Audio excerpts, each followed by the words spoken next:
Among the top 100 trends to watch for this year is the micro purse. Now, it girls are carrying them all over town, and it may be small in size, but it's big in style. So today I'm going to show you how to make your very own micro purse.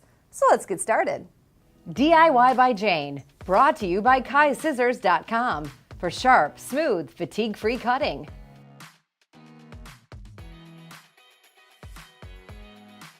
You'll need upholstery fabric, denim, a pair of Kai 7000 series shears, and a Kai rotary cutter, available at KaiScissors.com, an old purse strap swipe from the recycle bin, or you can use fabric scraps, a zipper, and fabric glue or a sewing machine.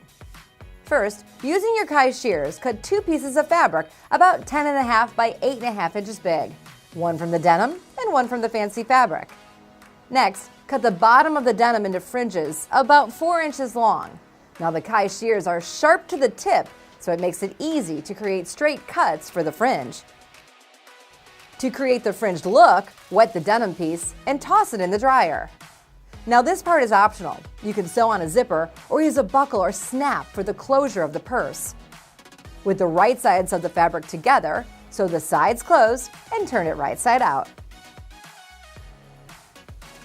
Now with the fringe facing downward, turn the bottom edge of the fancy fabric under and top stitch it down. Finally, sew on a handle using a recycled purse handle or fabric scraps. Today I'm using denim scraps that I cut into long strips using my Kai rotary cutter and straight edge. Now this purse may barely hold an ID and lip gloss, but paring down to the essentials is actually a skill. So there you have it, your own DIY micro purse, proving that smaller actually is better.